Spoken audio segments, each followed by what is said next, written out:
Jadi guys, selain gue suka cerita-cerita horor, gue tuh pengen ngasih tahu sama kalian kalau gue sebenarnya atlet yang udah punya banyak medali. Bisa kalian lihat nih, ada juara All England, ada juara SEA Games, terus ya juara-juara nasional lah. Kalian lihat sendiri aja nih. Ini siapa ini? Datang tak dijemput, pulang tak diantar. Enggak, saya lagi ngelap. Oh, ini yang kotor. Kotor. Ada banyak bercak. Lagi ngelap aja. Iya, bilang ya kalau mau ngelap ya. Udah bersih ya.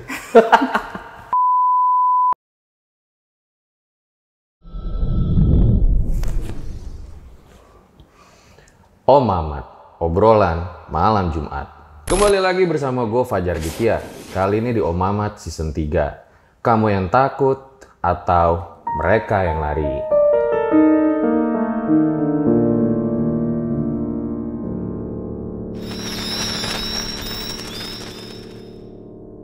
Jadi guys, malam Jumat itu waktunya sama narasumber. Tapi, karena emang sekarang di bulan Desember ini lagi spesial 5 tahun RJ5, makanya narasumber itu bukan hanya hari Jumat aja, tapi ada di hari Sabtu atau Minggu juga.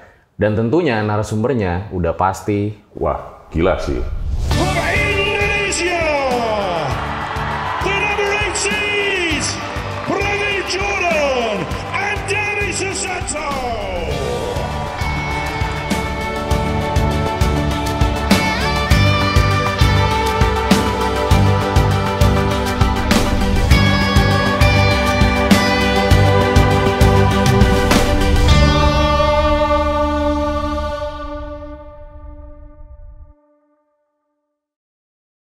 Jadi di samping gua ada seorang atlet bulu tangkis, di mana beliau ini udah banyak lah mengharumkan nama bangsa kita. Salah satunya jadi juara All England tahun 2016. Kita langsung sambut aja nih, Kak Debbie Susanto. Selamat malam Kak Debbie. Halo, selamat malam Kak. Jadi juara All England 2016, rasanya tuh kayak gimana ya Kak? Rasanya kayak mimpi, percaya nggak percaya gitu. Namanya kan kita sebagai atlet tuh impian setiap atlet lah ya, bisa juara di event bergengsi. Jadi begitu bisa juara, terus naik podium tuh masih kayak, oh, bener nggak sih gitu. Perasaannya kayak gitu. Iya kan, apalagi berjuang tuh udah dari lama banget kan. Hingga akhirnya bisa mencapai All England loh.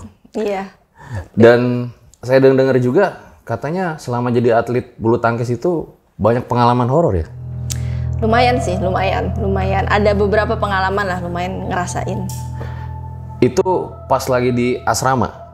Pas lagi di asrama iya, pas lagi pertandingan juga pernah gitu. Oh gitu? Iya. Jadi memang atlet bulu tangkis itu harus tinggal di asrama ya? Harus tinggal di asrama, karena kan kita latihannya juga rutin pagi, terus sore, jadi seharian. Jadi kita harus di asrama sih, harus banget. Jadi total Kak Debbie udah di asrama itu berapa lama? Mungkin dari junior itu kurang lebih hampir 10 tahun berarti. 10 tahun? Iya. Dan itu banyak pengalaman horor? Lumayan. Wow, jadi ditahan dulu ceritanya Kak Debbie. Nah, sebelum dimulai kayak biasa, subscribe dulu, like, komen yang banyak, share juga biar kita makin semangat bikin videonya. Jangan lupa juga follow nih Instagram gua The Real Aditya. Terus jangan lupa mampir nih ke channel YouTube Kak Debbie, di mana suka juga nih sharing cerita-cerita horor. Apa Kak nama channel YouTube-nya? Debbie Susanto. Debbie Susanto Iya. ya, nanti gue kasih di deskripsi, jangan lupa di subscribe. Terus Kak Debbie ini kan orang Palembang ya, katanya ada pempek ya? Iya, makanan rumahan lah pempek gitu. Usaha kecil-kecilan. Nah, kalau yang mau nyobain nih pempeknya Kak Debbie dari Palembang, langsung aja nih. Nanti gue taruh linknya ada di deskripsi. Jadi langsung aja, berikut adalah ceritanya.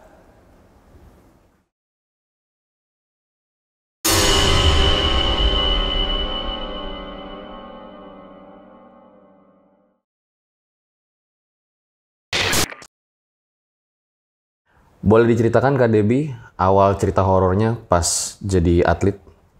Kalau untuk pertama kali kalau yang saya ingat itu kan setelah lulus SMP ke Jakarta disuruh ngerintis karir lah gitu. Dan itu untuk pertama kalinya juga saya akhirnya tinggal di asrama. Itu umur berapa Kak Debbie? Sekitar 15 tahun, lulus SMP. Jadi lulus SMP langsung mutusin mau jadi atlet? Iya, karena kita kan berpacu sama waktu. Jadi kalau mau jadi atlet, itu pun sebenarnya usia 15 udah sangat terlambat sih. untuk ukuran atlet. Biasa usia 12 sudah masuk. Nah saya pertama kali itu usia 15 tahun masuk di asrama. Di salah satu klub lah di Jakarta, di Tanjung Duren waktu itu. Berarti sendiri aja di Jakarta? Sendiri. Wow. Dan itu pertama kali kalau dibilang pengalamannya itu kayak gimana, itu pertama kali saya masuk asrama, besoknya udah minta pulang sebenarnya Kak. Udah minta pulang ke orang tua, udah nggak kuat nangis-nangis, saya telepon minta pulang itu. Kenapa memang? Jadi posisinya itu waktu itu kan di situ asrama itu putri sama putra dipisah. Jadi saya asrama putri dan waktu itu kondisinya asramanya full. Asrama full, yang sekamar sama saya lagi pulang ke Jogja. Jadi mau nggak mau saya harus tinggal di asrama orang asing waktu itu. Jadi di lantai 3 itu khusus orang asing. Jadi saya tinggal di situ. Di situ kondisi ada 1, 2, 3 kamar. Ada 3 kamar sama 2 WC di atas. Dan saya tinggal sendirian di situ waktu itu. Orang asing maksudnya kalau dari pengen orang bertanding dari luar?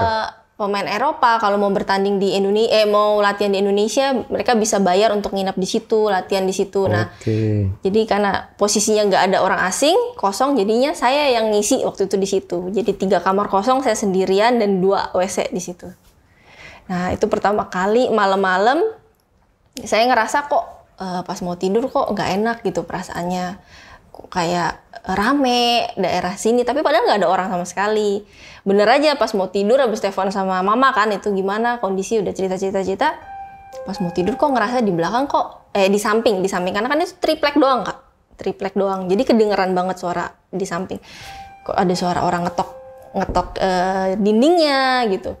Udah perasaan aja, jangan dipikirin gitu.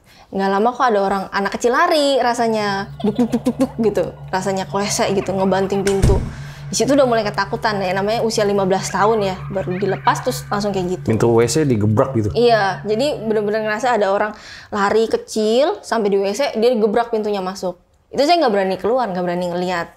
Udah nggak lama abis itu di samping tuh kayak orang ngobrol, cowok sama cewek, rame gitu. Tapi saya nggak tahu yang dibahas apa, rame. Nggak lama ntar ada suara ketawa, cekikikan gitu. Tapi sebenarnya itu kosong, saya tahu itu semua kosong. Ketawa cekikikan? Kayak jadi, gimana, masih ingat ya? Ya ketawa, kayak orang lagi rame ngobrol, terus nggak lama nanti ada suara cewek ketawa, ntar ada orang lari-lari gitu. Itu sepanjang malam kayak gitu. Akhirnya cuman gimana ya caranya, ya udah tutup ke bantal, coba tidur gitu. Itu hari pertama kali pas tinggal di lantai 3. Nah, karena besoknya teman sekamar saya udah pulang, kuncinya udah ada nih. Akhirnya pindahlah itu ke bawah. Itu di atas itu, tapi saya udah 3 hari dulu Kak. 3 hari dulu tuh ngerasain kayak gitu sendirian. Setiap 3 malam tuh selalu sama? Selalu sama, pasti nanti ada yang lari, ada yang masuk WC, ada yang ngetok, itu pasti sama. Selama 3 hari. Akhirnya udah tahan, pindah tuh ke yang bawah, asrama bawah. Tapi teman saya juga masih belum ada, waktu itu masih sendiri. Tapi kuncinya udah ada. Kuncinya udah ada sama ibu asrama. Tapi di pagi itu nggak ada orang sama sekali di lantai 3? Yang selama 3 malam itu? Nggak ada. Mbak pun nggak ada. Nggak ada yang naik ke lantai 3, nggak ada. Jadi bener lantai 3 tuh kosong sendirian. Itu tuh udah merinding, udah ngebayangin, aduh kayaknya kalau kayak gini tiap hari nggak kuat gitu. Akhirnya pas ngomong nggak kuat, dipindahin lah ke bawah. Oh bilang? Saya cerita ke mama, mungkin mama ngomong ke kepala asrama apa gimana. Akhirnya dicariin kuncinya itu ada. Tapi tetap akhirnya pindah ke bawah, tapi tetap sendiri Kak. Tapi udah rame dong? Udah rame itu sekitar ada, iya udah sekitar ada 8 kamar mungkin. Satu kamar berdua gitu. Sama sampingnya juga triplek. Satu kamar gitu. Berdua. Tapi tripleknya mentok gitu ke atas? Mentok. Tapi ya ukuran kamar juga nggak gede lah, mungkin 3x3 ya.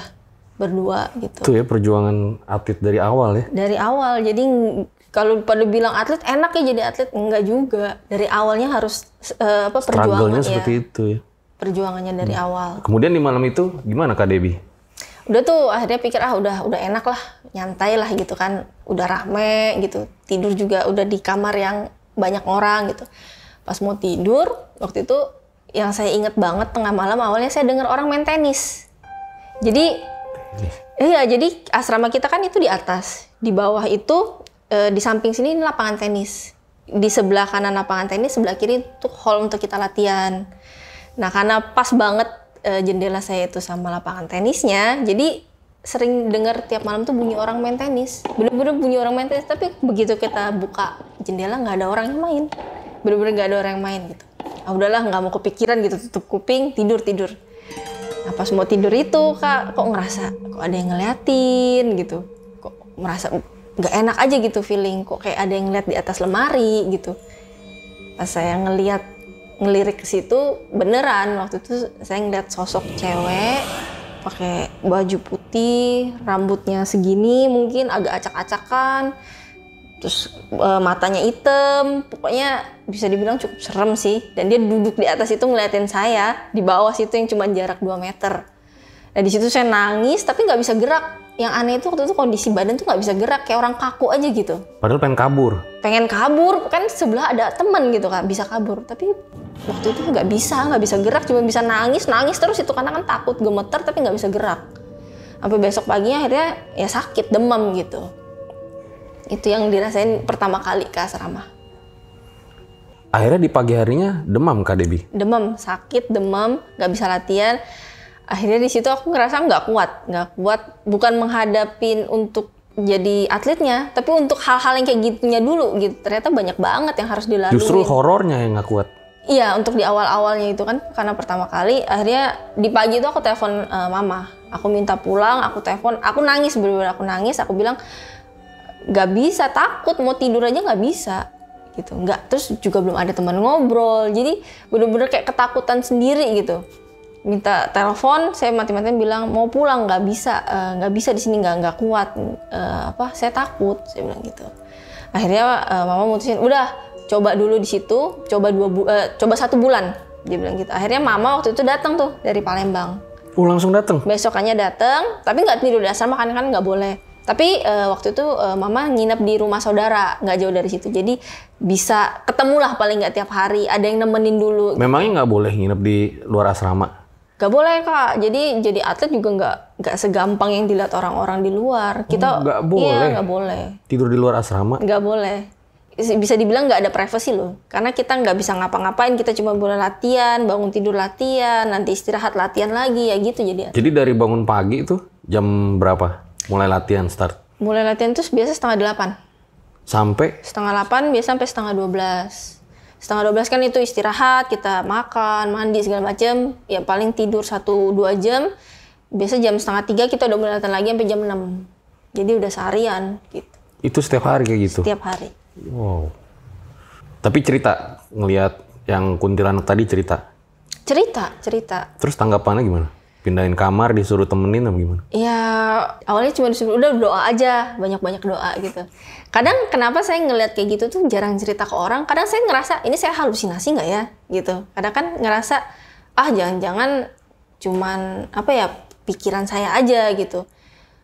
Tapi kalau mau dibilang pun itu cuma pikiran, kok sering banget gitu. Akhirnya ya itu mama cuma bilang udah banyak berdoa aja. Jangan terlalu sering pikirannya kosong, katanya. Kita coba 1 bulan, kalau memang kamu nggak kuat, udah kita pulang gitu. Tapi ya itu namanya jadi atlet, kita udah ninggalin sekolah, udah ninggalin pendidikan, ya mau nggak mau udah sekali terjun ya harus bener-bener totalitas, jadi tetap jalan. Wah luar biasa nih. Terus akhirnya ketika ibunya datang, berarti nemenin gitu di lapangan? Nemenin tapi di lapangan. Malam pulang. Tapi untungnya setelah beberapa hari dari yang kejadian itu, teman sekamar saya udah datang tuh Kak. Akhirnya ya lebih oke lah. Jadi lebih nggak seserem kemarin-kemarinnya. Oke. Buat kalian yang punya pengalaman horor nyata, bisa kirim cerita kalian ke email RJ5 atau DM Instagram RJ5.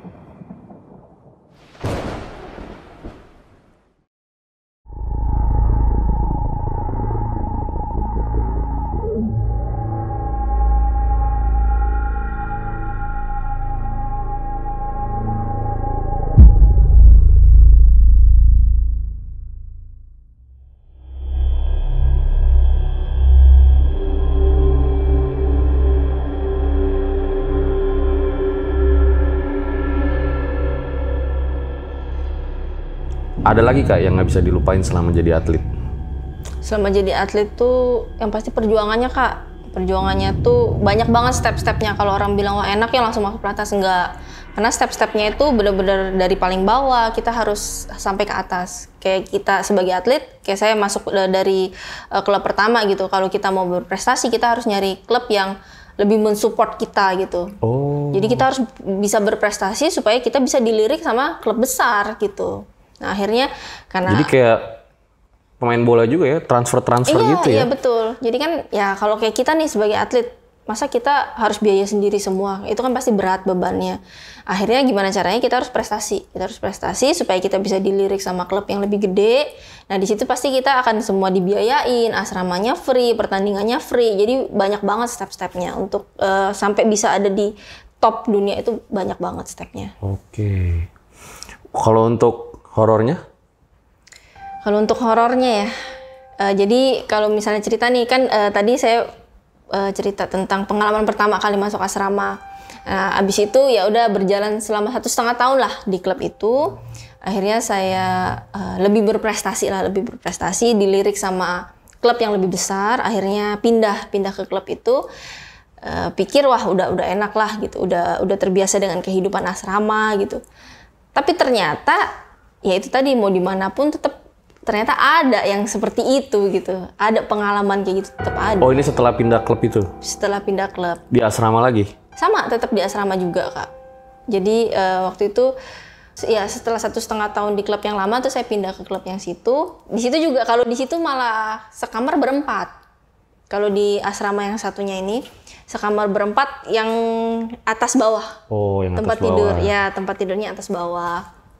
Dan waktu itu yang saya ingat setiap nggak tahu ya atau itu kejadian nggak sengaja atau gimana, tapi setiap malam Jumat teman-teman saya tuh jarang ada yang mau bercandain saya, jarang.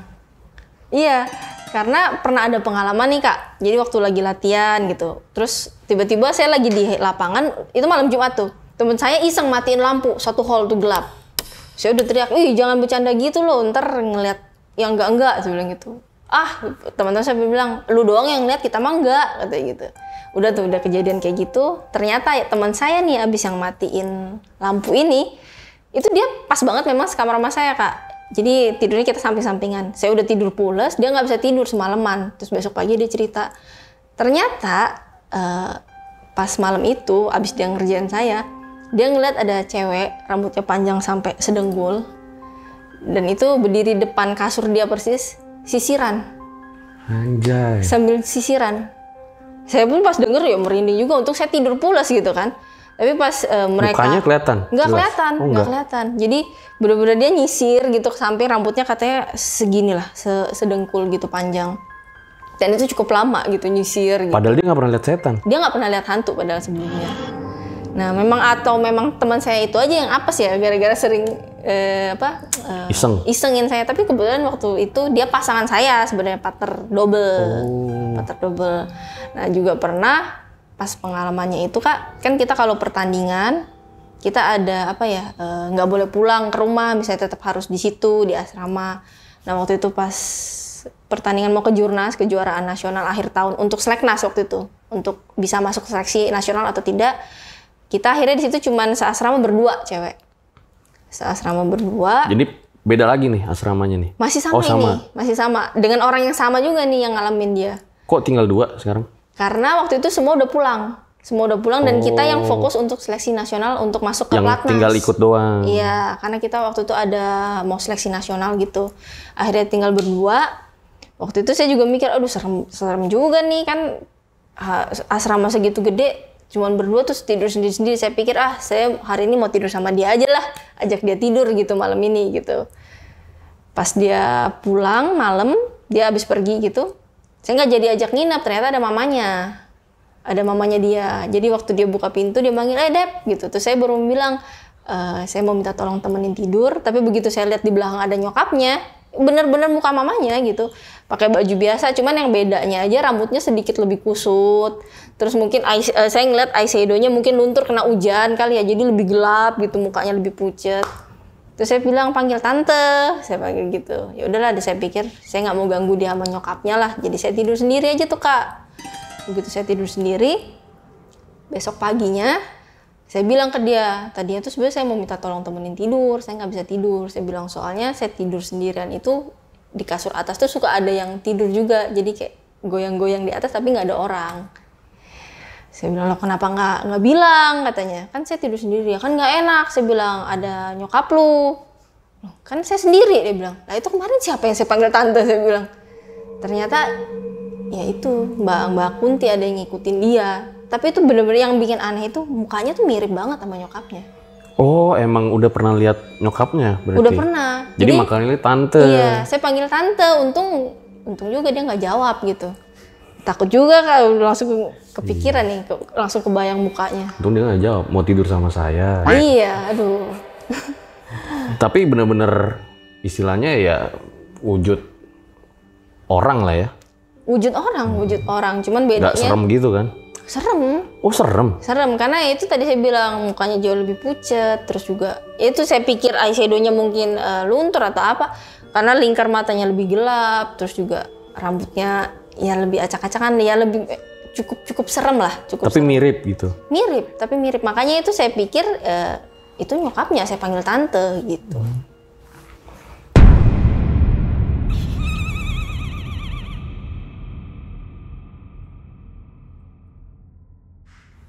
Jadi saya juga ada pengalaman masih di klub yang sama sekitar tahun 2006.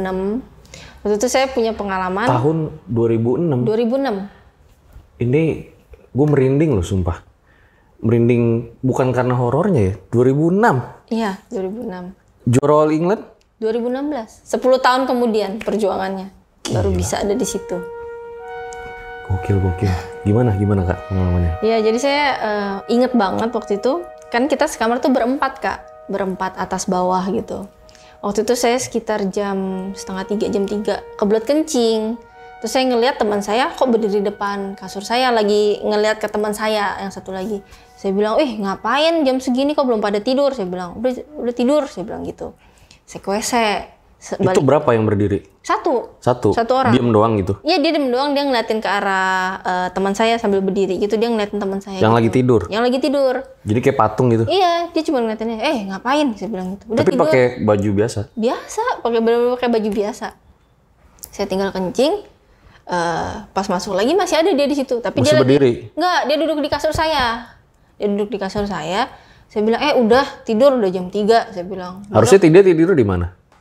Harusnya ya kadang kalau pas AC-nya rusak memang suka tidur di kamar kita, kalau nggak di kamar sebelah. Oh, beda kamar, tapi memang beberapa kali suka tidur di kamar kita kalau AC-nya rusak. Nah waktu itu dia duduk di kasur saya, terus saya bilang udah tidur, udah jam 3, besok pagi kan pada latihan gitu. Udah tuh akhirnya saya biarin aja dia duduk situ, saya tidur. Dia masih ngeliatin ke arah teman saya yang tidur itu, karena itu waktu itu mereka pasangan, partner, mungkin ada masalah komunikasi atau apa kan saya juga nggak tahu. Terus besok paginya saya bilang ke mereka, udah kalau ada masalah langsung selesain di sini, jangan sampai tengah malam masih ke bawah, kan harus jaga kondisi. Saya bilang, kenapa emang, katanya, ya sampai jam 3 masih di kamar ngapain, saya bilang gitu kan. Terus dia bilang dengan santainya, enggak, orang gue tidur di kamar. Lah kan kemarin di kamar saya. Enggak, katanya.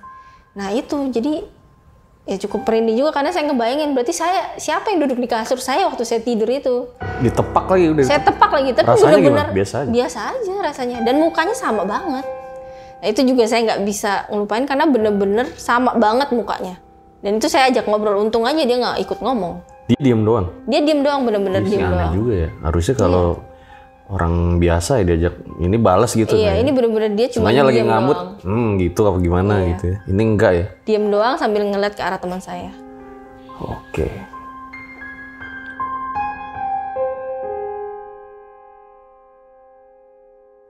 Setelah masuk klub itu Kak, ada lagi nggak pengalaman yang paling serem selama jadi atlet? Kalau setelah dari klub itu kan jenjangnya berarti kalau udah di situ, itu tadi yang saya cerita tadi kan berarti kita udah seleknas tuh, persiapan seleknas, berarti jenjang berikutnya adalah pelatnas. Oh, timnas nih? Udah timnas, waktu itu udah timnas, kondisi udah sama di asrama lagi juga. Dan tapi kalau yang saya paling nggak bisa lupain itu waktu itu saya udah di pelatnas utama. Di asrama itu sekitar, asrama putri sekitar ada 16 kamar. Berapa lantai? Satu lantai. Oh. Satu lantai, tapi dia dibagi 2 bidang. Jadi yang di asrama depan yang utama, yang di belakang yang pratama. Yang di asrama depan itu sekitar ada 12 kamar, masing-masing 2 orang. Nah kebetulan waktu itu kamar saya paling pojok, paling ujung banget di pintu deket hall, sedangkan WC-nya di paling ujung mau ke mes sebelah gitu. Jadi waktu itu kebetulan jam 2:30 saya kebelet kencing. Udah mau nahan sebenarnya karena udah feeling nggak enak, udah agak merinding gitu, pokoknya nggak enak aja feelingnya. Tapi nggak bisa nahan lagi nih Kak, akhirnya ya udahlah beraniin diri, udah nunduk aja jalan cepet gitu. Tapi benar memang udah feeling nggak enak, pas jalan tuh saya ngerasa ada yang ngikutin jalan di belakang. Begitu saya keluar kamar tuh ada yang ngikutin dari belakang. Tapi nggak berani ngeliat waktu itu, karena mau cepet kan, udah nggak usah ngeliat. Tapi kok feeling tambah lama tambah nggak enak pas masuk di WC. Karena WC juga sepi, nggak ada orang, gelap gitu kan. Lorong gitu ya? Iya, jadi dia begitu kita masuk langsung wastafel semua, jejer kanan kiri kaca. Masuk ke lorong sebelah sini lurus tempat mandi, sebelah sini kloset semua gitu. Jadi lorong-lorong semua gitu masuknya. Nah waktu itu udahlah pikir cepet aja gitu. Begitu pas masuk, bener saya ngerasa banget ada yang ngikutin. Suara kakinya aja saya berasa gitu. Pas saya mau tutup pintu, saya ngelihat ada bayangan cewek di belakang saya. Tapi saya nggak berani lihat, saya langsung tutup pintu. Ya udahlah pikir, abis itu udah nggak ada apa-apa lagi. Pas lagi buang air kecil, nggak lama saya dengar suara nyinden. Suara nyinden, saya awalnya pikir, oh mungkin orang kampung sebelah kali ada hajatan gitu ya. Tapi kok tambah lama tambah kenceng ini suara. Awalnya tuh kecil suaranya, nyinden kecil. Kok lama-lama makin kenceng. Gimana nyindennya, masih ingat gak? Aduh kalau gimananya banget enggak, cuman kalau diputerin lagu nyinden udah pasti keingetnya itu deh. Udah pasti keingetnya lagu itu, suara cewek itu. Dan tambah lama tuh tambah kenceng Kak, tambah kenceng. Dan saya ngeliat ada bayangan di, kan kalau WC itu ada bolongan di bawah. Saya ngeliat itu ada yang berdiri depan saya situ. Dan suara itu dari situ, suara nyindennya itu dari situ. Deket banget dong jaraknya. Deket banget, cuman beda pintu doang itu. Di situ nangis karena takut kan, bener-bener ketakutan. Udah gitu denger suara kayak gitu.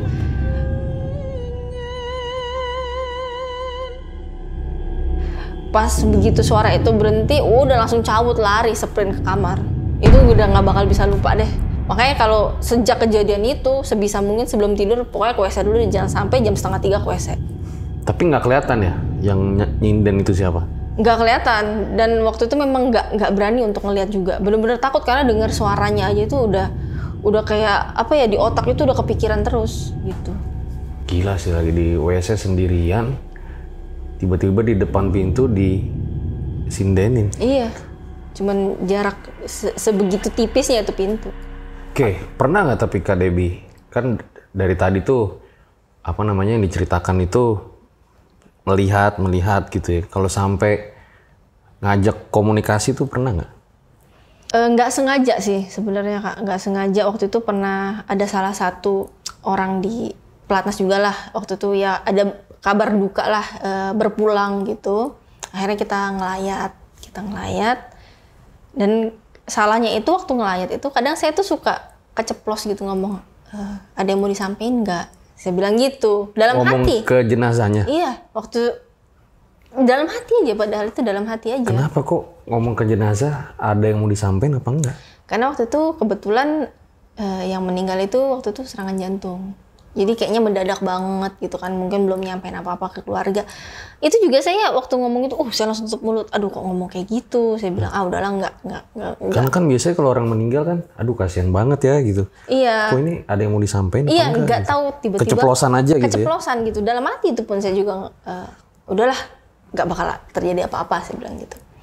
Nah pas di malam itu setelah kita ngelayat, balik ke asrama, ternyata teman saya sakit di kamar. Dia sakit, demam, akhirnya saya harus pindah kamar. Nah, waktu itu ada salah satu kamar senior saya yang kosong, dia lagi pertandingan, akhirnya saya pakailah kamar dia. Sendiri nih? Sendiri, karena dia lagi pertandingan. Nah, posisi kasur itu ukuran 160 kali 200. Dia gede juga ya? Iya, di bawah dia taruh, nggak pakai dipan. Udah saya pikir, udah saya tidur di situ aja gitu. Pas udah mau tidur, perasaan nggak enak gitu. Udahlah, banyak berdoa aja, udah cepet tidur gitu. Bener pas lagi tidur, udah mau tidur, tiba-tiba radio nyala sendiri. Radio senior saya tuh nyala sendiri. Kepencet kali, saya bilang gitu kan. Kayaknya remote-nya saya matiin. Gak berapa lama pas mau tidur, nyala lagi radionya. Saya matiin lagi kan. Perasaan aja deh, Waktu itu saya masih pacaran kan, saya telepon pacar saya bilang, saya takut nih nggak bisa tidur, temenin dulu sampai bisa tidur, saya bilang gitu. Akhirnya teleponan, ketiduran tuh, udah mau ketiduran. Mungkin dia tahu saya udah tidur, dimatiin kan teleponnya, udah saya tidur. Nggak tahu kenapa kebangun aja tiba-tiba Kak. Itu sekitar jam 1 mungkin setengah 2, kebangun aja tiba-tiba. Pas kebangun tuh ya udahlah saya coba tidur lagi, tapi nggak berapa lama saya ngerasa, kan kita ngerasa tuh kalau kita lagi tidur sendiri ada orang yang duduk di kasur kita tuh kita ngerasa, iya berasa begitu. Jadi begitu pas saya tidur, saya ngerasa ada orang di situ. Nah di situ saya langsung deg-degan, mau nelpon kok perasaan nggak ada sinyal, pokoknya susah banget untuk ngubungin orang di luar gitu. Udahlah, jangan banyak pikiran, berdoa aja, udah diem aja gitu. Nah nggak berapa lama, entah gimana ada yang bisikin atau apa, ya mungkin akibat saya juga nyeletuk yang tadi pas lagi itu, kayak diceritain aja, begini loh waktu meninggal sakitnya tuh kayak gini. Jadi saya tuh di situ bener-bener kayak ngerasa, itu nyata banget sih Kak, rasanya. Saya ngerasa kayak saya kena serangan jantung, itu sakit banget di dada, dan kayaknya tuh nafas tuh udah sampai sini, nggak ada udara gitu kayaknya di sekitar saya. Di situ saya nangis, saya bilang udah cukup, saya nggak kuat. Ternyata saya nggak kuat, saya bilang gitu. Saya nggak sanggup. Saya bilang, saya nyebut ke nama orang yang meninggal itu kan. Saya nggak sanggup untuk jadi penengah untuk ngasih tahu ke orang mau pesan apa yang mau disampaikan. Saya bilang, saya minta maaf, saya nggak sanggup. Emang awalnya gimana tuh Kak? Jadi saya entah gimana, saya tahu aja itu dia yang datang gitu. Dia yang datang, begitu dia duduk itu. Oh yang duduk tadi? Nggak lama tuh kayak dia ngasih tahu, saya meninggal kayak gini. Dia bilang. Dia pengen ngasih tahu proses meninggalnya. Iya. Oh. Dan itu saya ngerasa nyata banget gimana rasanya sakit. Kayak orang serangan jantung tuh yang ditusuk jantung itu benar-benar sakit. Terus kayak ngap-ngapan, habis itu nafas kayak udah di sini tapi nggak ada udara gitu. Kayaknya tuh di sekitar saya tuh nggak ada udara gitu. Tapi akhirnya saya bilang, saya nggak sanggup. Saya bilang, kayaknya saya nggak kuat gitu. Kirain tuh mau ngasih pesan apa gitu. Iya. Malah ngasih tahu cara serangan jantungnya. Iya mungkin setelah dia ngasih tahu proses itu, dia mau ngasih tahu dia mau pesan apa. Tapi di situ saya yang ngekat. Saya bilang saya nggak sanggup. Kayaknya saya nggak kuat. Saya bilang gitu. Itu sih yang benar-benar ngerasain yang komunikasi langsung tuh kayak gitu. Tapi ngelihat sosoknya itu mirip yang meninggal itu. Ngeblur karena posisinya saya lagi ngebalik badan situ, dia kan di sebelah. Jadi kayak nggak cuma sekilas. Juga ya? Iya agak, karena saya ya feeling-nya udah tahu gitu. Jadi kayak ngeliat nggak ngeliat gitu. Jadi agak ngeblur. Tapi ya itu yang ngerasain langsung kayak benar-benar ada komunikasi langsung kayak gitu. Ih, serem banget ya. Ada lagi Kak selama di Platnas? Kalau selama di Platnas mungkin balik lagi ke awal mula pertama kali masuk Platnasnya Kak. Setelah Seleknas, kan kita waktu Seleknas masih balik ke klub masing-masing, tapi begitu masuk kita harus masuk ke PBSI-nya. Tapi karena waktu itu Pratama belum ada tempat juga, karena Pratama tuh apa? Pratama tuh untuk yang muda-muda yang kita baru masuk, untuk yang junior lah gitu. Karena waktu itu kondisi mesnya masih full, akhirnya kita dipindahin ke barak. Barak itu iya. Kayak tentara? Iya, itu kayak tentara. Jadi barak itu di ujung, di belakang lapangan lari, di ujung lagi, di paling pojok. Itu tuh bangunan tua sih, bisa dibilang bangunan tua banget. Bener-bener cuman kalau kita masuk pintu, kasur berjejer, kayak tentara. Iya. Iya, dan di situ pengalaman pertama kalinya, pas pertama kali masuk, kita nyampe itu sore, inget banget itu sore, mau maghrib. Kita tuh udah tuh pas ngeliat tuh udah perasaan udah gak enak, cuman mikir udahlah rame-rame ini kok, tidurnya juga ramean, itu nggak ada sekat gitu kan, udahlah beres-beres barang. Kasurnya atas bawah juga? Enggak, kasurnya tuh sendiri-sendiri Kak, tapi paling beda sekitar 1,5 meter. 1,5 meter, kita sekitar 12-15 orang di situ. Selesai beres-beres barang, kita keluar ya untuk ngumpul lah, karena kan di situ ada mes cowok sebelahan, seberang-seberangan doang. Nah waktu itu ada teman saya satu yang iseng. Dia niat banget, dia bawa topeng scream gitu buat nakut-nakutin kita yang cewek-cewek. Itu cowok cewek yang nakutin? Cowok. Dia tuh niat banget memang iseng. Jadi dia pakai topeng itu, dia dari belakang mes cowok, dia langsung lari ke arah kita mau ngagetin. Kaget emang. Malam-malam tuh? Itu udah mau maghrib 5:30, saya ingat banget. Udah mau maghrib 5:30, dia keluar begitu. Yang lain teriak, saya juga kaget teriak, tapi kaget bukan gara-gara ngeliat dia sebenarnya, tapi ngeliat yang di belakangnya dia. Jadi ada yang ngikutin dia, Kak. Ada yang ngikutin dia, mungkin ngerasa terganggu ya, terusik atau berisik kitanya atau gimana ya. Jadi ada yang ngikutin dia di belakang. Jadi dia kemana pun diikutin gitu. Apa yang Kak Debbie lihat tuh? Saya ngeliat tuh sosok cewek itu, cewek rambutnya sebahu segini gitu. Tapi yang saya ingat banget mukanya itu pucat, udah gitu matanya sedikit gelap. Dan yang lebih seremnya lagi tuh beberapa kali waktu dia lagi ngikutin teman saya ini, dia ini senyum-senyum kecil. Dan itu serem banget, Kak. Karena dia sambil senyum-senyum kecil. Ngeliat Kak Debbie? Iya, terus sambil ngeliatin teman saya tuh ngikutin kayak orang main petak umpet berdua gitu. Ngikutin kayak gitu, dan itu serem sih. Karena dia diikutin itu seharian, dan besoknya bener dia langsung kayak meriang gitu.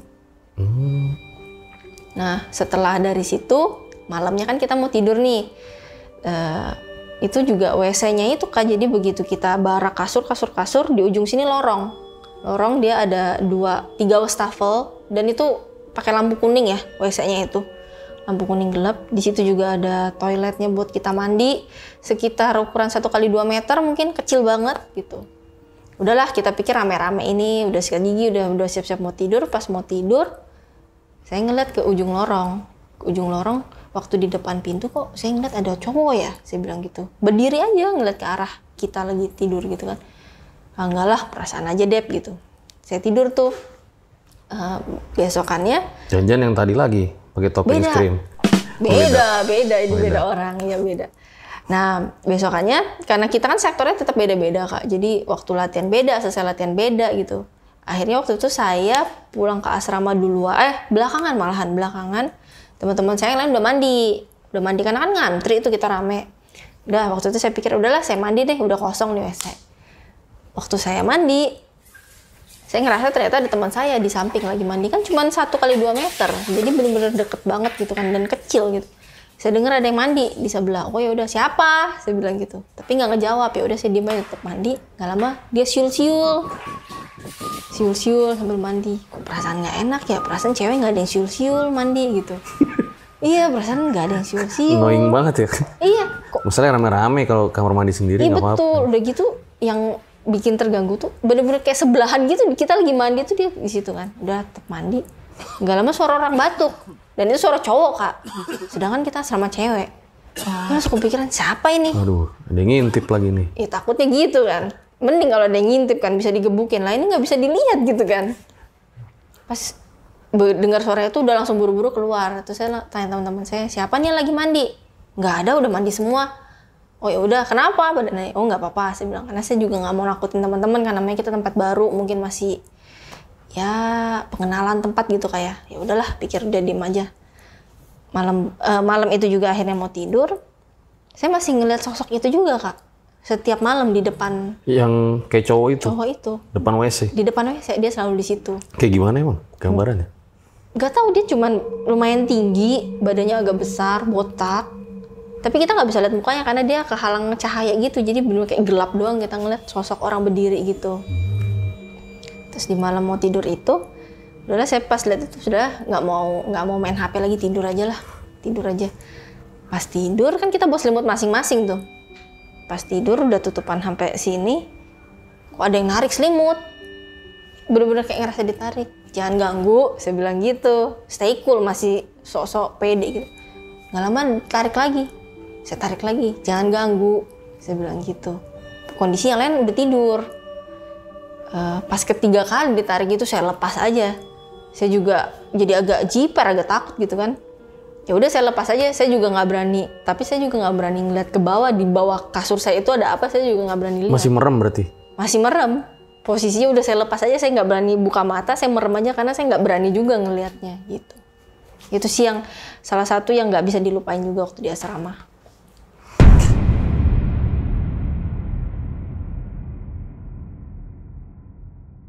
Oke, mungkin cerita terakhir nih, Kak Debbie ya. Kalau di lapangan, pernah ada nggak? Kalau bener-bener pas langsung dalam lapangan, apalagi pas pertandingan mungkin ada, Kak, sebenarnya. Cuman kita sebagai atlet itu kalau udah di lapangan itu udah fokusnya udah nggak kemana-mana.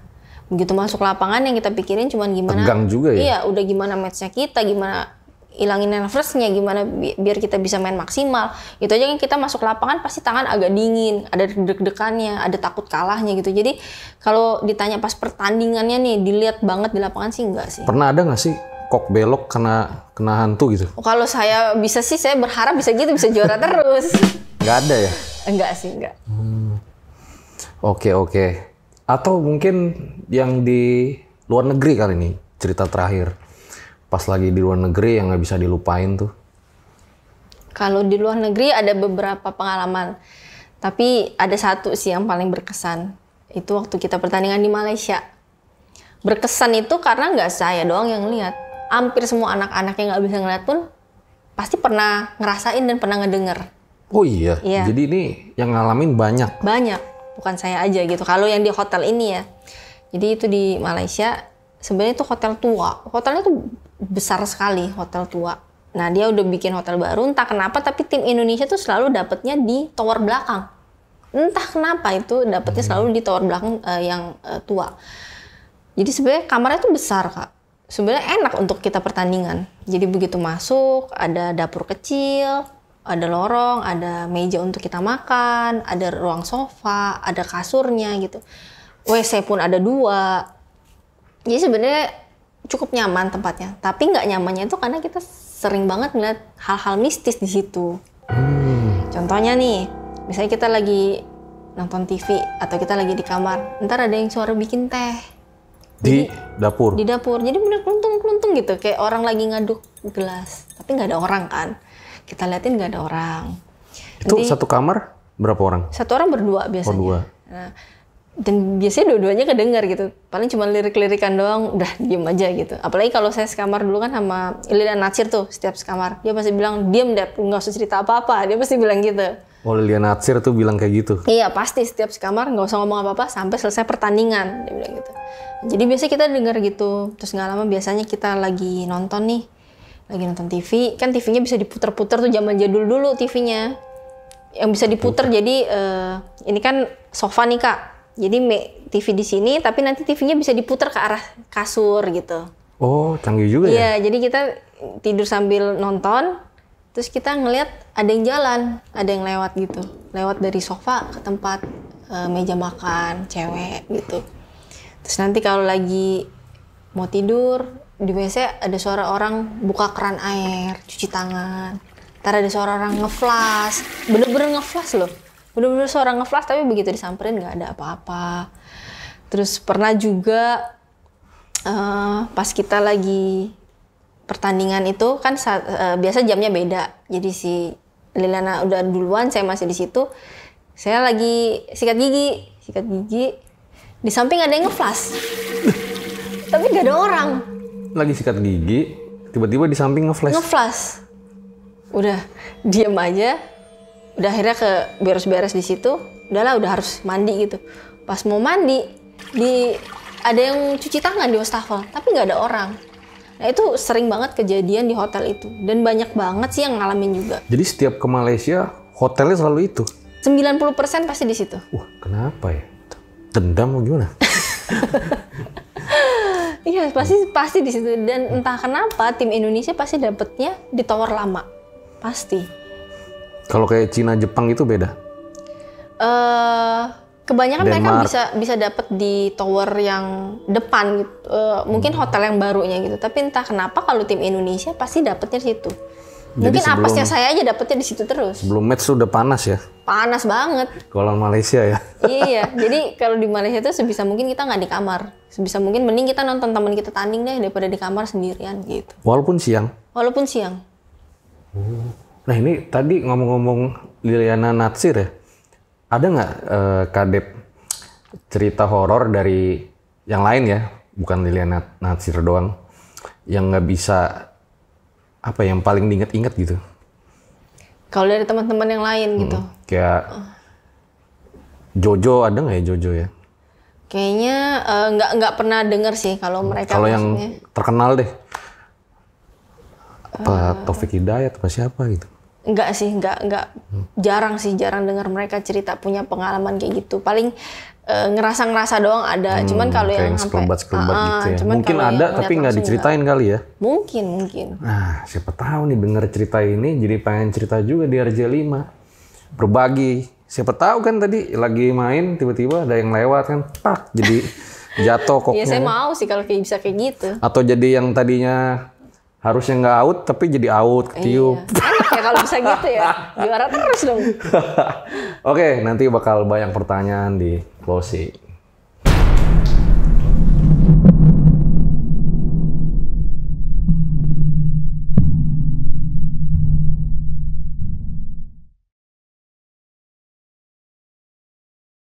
Itu dia guys, sebuah kisah luar biasa sekali dari Kak Debbie Susanto, di mana kita tuh jadi tahu ya, perjuangan seorang atlet tuh bener-bener gokil banget. Jadi istilahnya nothing tulus aja lah, mau nggak mau harus berhasil. Kita berjuang dulu ya, walau ujung-ujungnya takdir juga yang menentukan. Nah, sebelum diakhiri ada beberapa pertanyaan nih Kak Debbie. Kenapa Kak Debbie ini akhirnya mutusin, udahlah pengen jadi atlet bulu tangkis aja. Kenapa nggak jadi atlet pingpong? Kenapanya itu karena ya dari kecil dikenalinya udah sama bulu tangkis. Orang tua hobinya bulu tangkis, papa sih lebih tepatnya hobi bulu tangkis. Dia yang punya obsesi jadi atlet sebenarnya, bukan kita. Oh, Dia dari yang orang tua ya. berobsesi. Cuman karena ya kita kan nggak bisa bohong Kak, kalau bulu tangkis itu butuh biaya ya. Sepatu, raket, shuttlecock gitu. Dan waktu itu memang karena kondisi kurang mampu, akhirnya disuruh kakek milih. Mau sekolah apa mau badminton, tapi kalau badminton saya nggak biayain. Akhirnya dia milih sekolah. Nah udah menikah, udah punya anak, ternyata obsesinya keluar lagi. Jadi dia pengen salah satu anaknya jadi atlet. Awalnya kakak saya malahan, bukan saya. Oh. Karena kakak saya yang udah juara-juara di tingkat Sumatera itu Cewek kakaknya? Cowok. Oh cowok. Dia udah juara tingkat Sumatera, udah pasti juara gitu. Akhirnya dia coba ke Jakarta dan masuk di klub besar juga, diterima ternyata. Tapi karena ada waktu itu tragedi Mei, akhirnya memutuskan untuk pulang sekolah gitu, nerusin sekolah. Tapi kayaknya papa nih masih obsesi nih, aduh pengen banget salah satu atlet, anaknya itu bisa jadi atlet. Nah dia lihat nih dari 4 anaknya, yang satu udah pulang. Kakak saya yang kedua sekolahnya pinter banget, ranking 1 mulu gitu.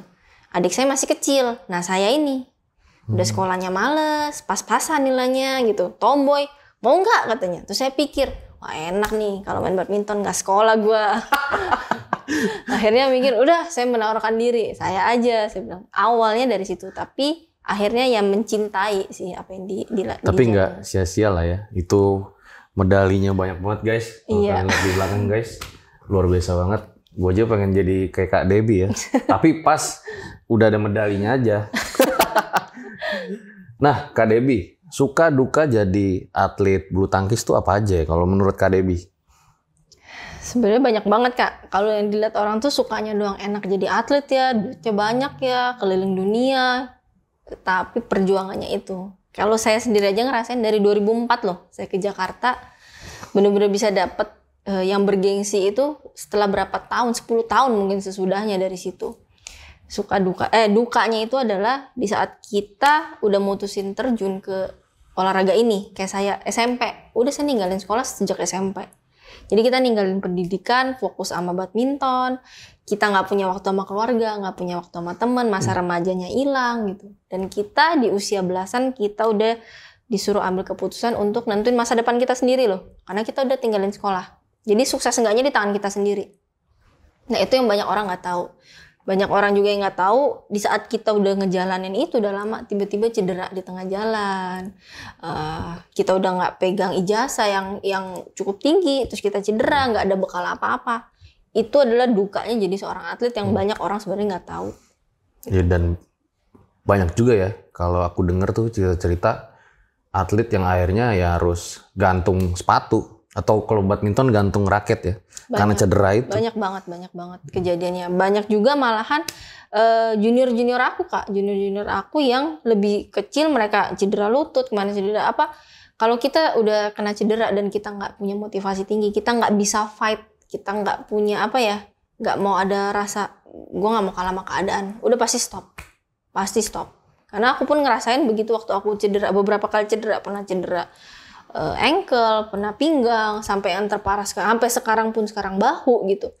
Kalau waktu itu aku memutuskan udah kayaknya gue udah cukup, kayaknya nggak bisa lanjut, udah cedera parah nggak bisa, ya udah bakal stop di tengah jalan gitu.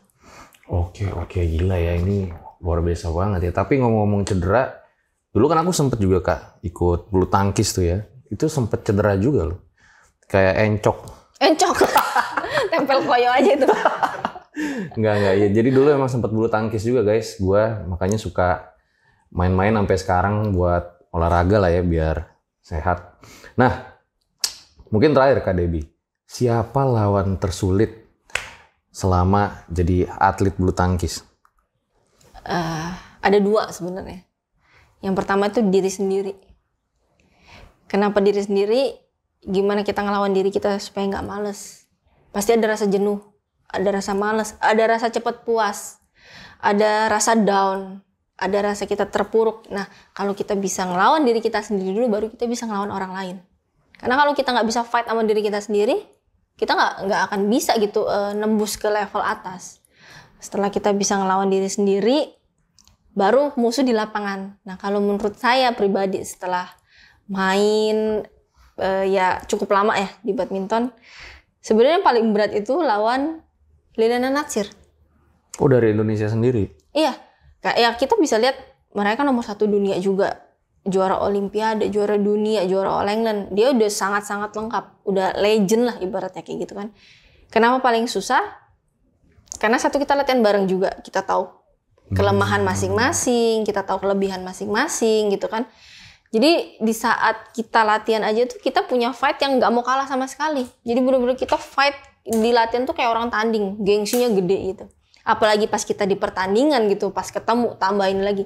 Jadi ditambah lagi dia skillnya luar biasa, potensinya luar biasa. Terus juga jiwa nggak mau kalahnya luar biasa. Itu kenapa dia adalah musuh paling sulit. Saya rasa nggak cuma untuk itu saya.